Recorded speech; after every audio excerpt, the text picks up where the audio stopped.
तो स्टूडेंट, एक बार chemistry with प्रवेश में आपका फिर स्वागत है।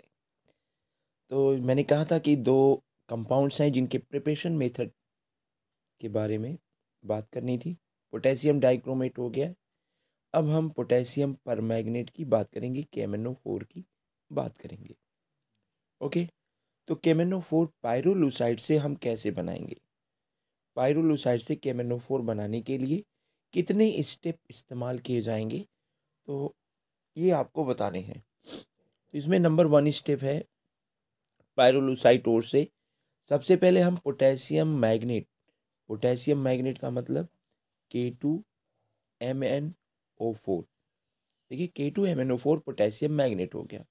पोटेशियम मैग्नेट का फॉर्मेशन करेंगे और फिर फर्दर इस पोटेशियम मैग्नेट का ऑक्सीडेशन करेंगे, जिससे हमें KMnO4 मिल जाएगा। ओके, तो आते हैं पॉइंट पे। आपका पायरोलुसाइड और से पोटेशियम मैग्नेट बनाने के लिए क्या किया जाएगा?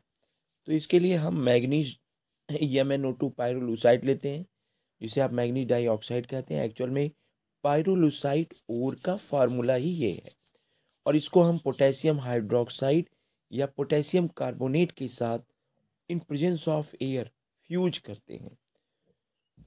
तो जिससे हमारा क्या बनता है? ये हमारा बन जाता है सबसे पहले K2MnO4 बैलेंस रिएक्शन। मैंने यहाँ रखा हुआ है, आप चेक कर सकते हो। 2MnO2 प्लस 4 KOH, 4 मोल KOH की, एंड प्लस O2, तो 2K2MnO4 प्लस 2H2O। ओके, अगर पोटेशियम कार्बोनेट को हम यूज करें तो हम कैसे फ्यूज करेंगे इन प्रेजेंस ऑफ ऑक्सीजन? तो यहाँ मैंने आपके लिए रिएक्शन रखा हुआ है कि आप पोटेशियम कार्बोनेट के साथ यूज करते हैं तो 2 मोल MnO2 और 2 mole potassium carbonate in presence of air 1 mole oxygen का उपयोग किया जाता है। K2MnO4 मैं फिर कह रहा हूँ, ध्यान दीजिएगा। K2MnO4 ये पोटेशियम मैग्नेट है। अगर ये KMnO4 लिखा गया है तो ये पोटेशियम परमैंगनेट कहलाएगा। और इसके साथ साथ 2CO2 यानी कार्बन डाइऑक्साइड गैस की का भी प्रोडक्शन होता है। वापस आते हैं सेकेंड स्टेप पे। सेकेंड स्टेप में क्या होता है कि न्यूट्रल या एसिडिक मीडियम में हम पोटेशियम मैग्नेट का ऑक्सीडेशन कराते हैं। एक्चुअल में ये हमें यहाँ आयनिक रिएक्शन की तो देखने को मिलता ही है, इसके साथ साथ हमें डिसप्रोपोर्शनेशन रिएक्शन मिलता है।